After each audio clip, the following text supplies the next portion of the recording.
we're going to get this Ingersoll-Rand air charger automotive service. Two-stage air compressor up and running in this video. We have here is a Type 30 model A5C3 two-stage air compressor that I acquired some time ago.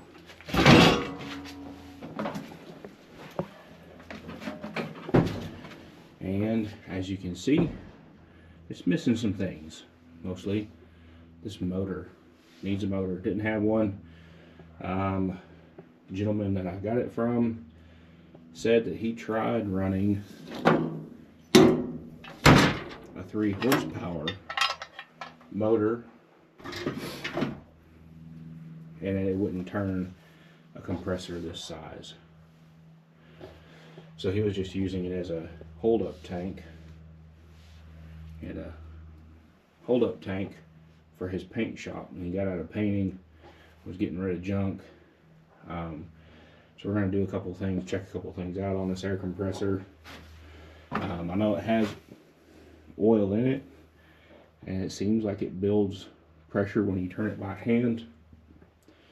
So a few things we're going to figure out on is a couple things we're going to figure out on this air compressor is you got to put in a pressure switch, put in a motor. I'm going to put a 5 horsepower motor in it. From what I can tell, the A5C3 is supposed to have a 5 horsepower motor on it. I think one of the issues that so I think this is the pulley from the original drive. This is like an 8-inch diameter pulley. I think the reason his 3 horsepower motor wouldn't, this is purely speculative on my point, I think the reason the 3 horsepower motor wouldn't turn this unit is that I imagine when this was built in the 60s or 70s or however old this thing is, the original AC motor that turned this compressor probably rotated at like 1800 RPMs, and a lot of the new air compressor motors that you buy off the shelf are 3450 RPMs. So this is the motor that I'm going to replace or put to repower that old air compressor unit. This is a 5 horsepower special. I know that's not as good as a true 5 horsepower, but it's what's in the budget. Thermal overload, 7/8 inch keyed shaft. So it's important to remember that the original pulley for the 5 horsepower motor that would have been on the air compressor unit more than likely would be an 1800 RPM motor. Horsepower is torque times RPM, I think, divided by 52 or maybe something like that. So the way to make horsepower is either torque as a multiplier by RPM. So this is a 3400 RPM motor. So I'm going to make up for the loss of torque that an 1800 foot-pound motor would have by going with, instead of an 8-inch pulley, I'm going to put on a 4-inch pulley. That should give me the appropriate RPMs on that air compressor unit. Okay, so from where we last left off, we were talking about pulley diameter and motor. I've gotten the motor mounted and wired. I had to take the death wheel and make a new slot for this smaller frame to fit. Right now you can see I've got one belt on the belt drive because I forgot to order 2. But I've got the second belt right here. Get that thing installed, do a test run and see if this thing builds pressure. So one thing I've done is verified.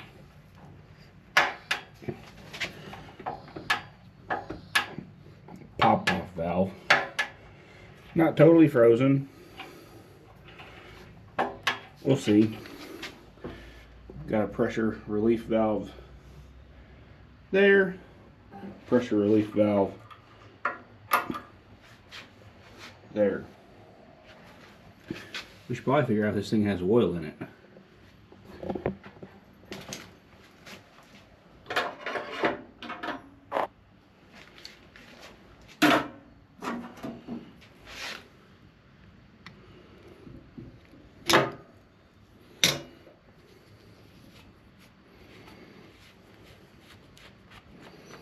Looks oily.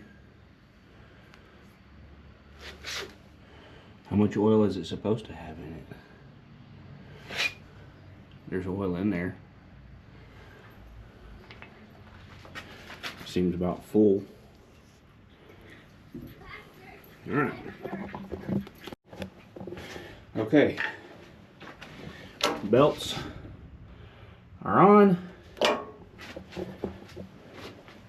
Moment of truth.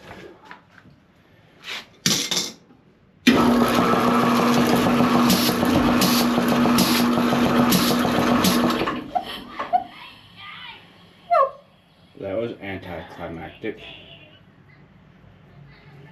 Huh.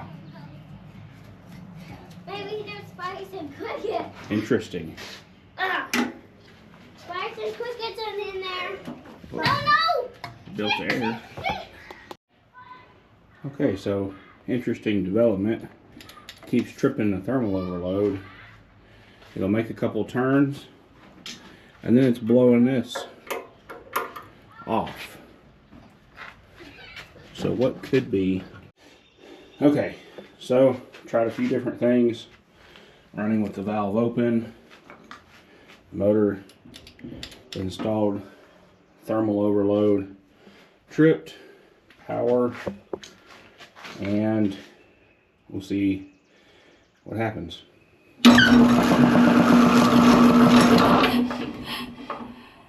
Honestly, that's the longest run it's ever made before the thermal overload tripped.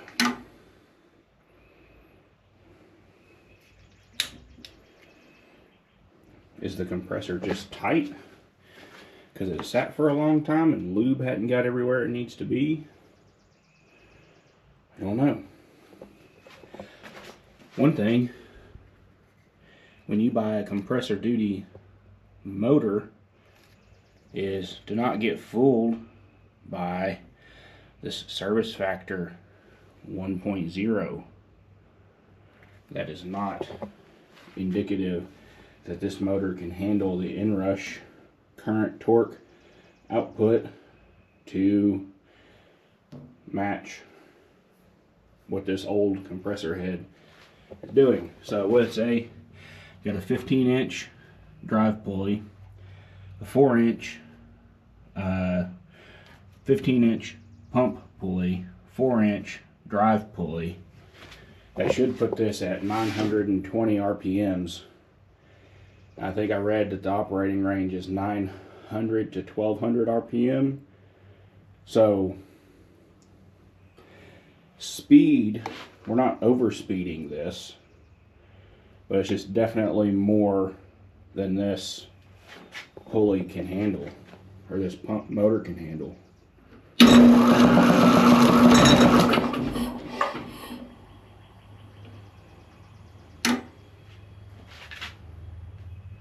So glad I spent the money on this thing that doesn't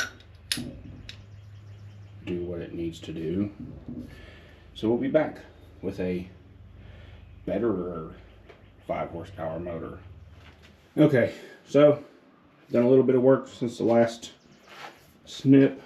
I replaced the service factor 1.0 5 horse motor with the beefy service factor 1.15 induction motor. This is got a nice cooling fan on the back, totally enclosed TEFC motor. No thermal overload though, which means you rely on the breaker. If it stalls, started this thing up, exact same failure. Started troubleshooting, it would run 4 or 5 pumps, it would blow off this valve. So I knew something was wrong in the pump. Started troubleshooting, took this pipe off. Man, I couldn't make it up if I wanted to.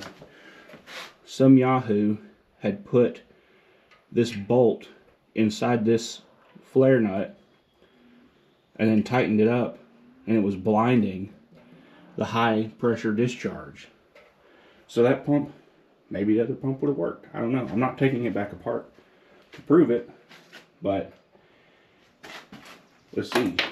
Will it run and drive?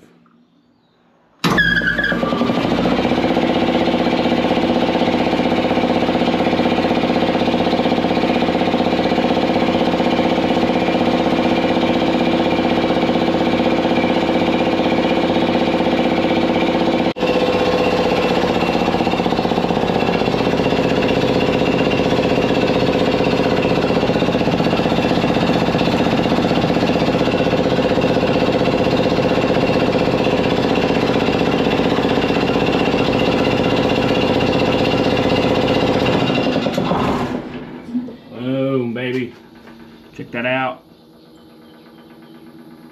100 and I don't know, 170 something psi.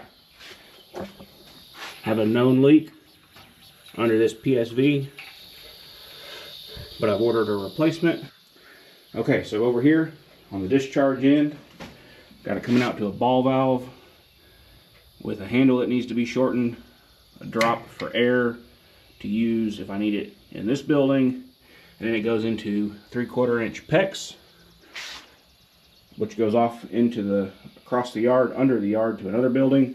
PEX, cross-linked polyethylene, is rated to a hydrostatic pressure of 400 and something psi, I think. I think anywhere. I'm gonna have to go back and confirm I'm not leaking at these fittings with some soapy water. But even if it does leak a little bit, I don't really know if there's much I can do with it at this point. Maybe buy better fittings. But 40+ year old marketplace special, hadn't worked for the last 2 owners, including me and the first person I purchased it from, because this is a bolt inside the tube that somebody put in there for reasons unknown. Sabotage, probably. New pressure switch, new motor, new belts, guards are installed, wired, shop air. Excellent.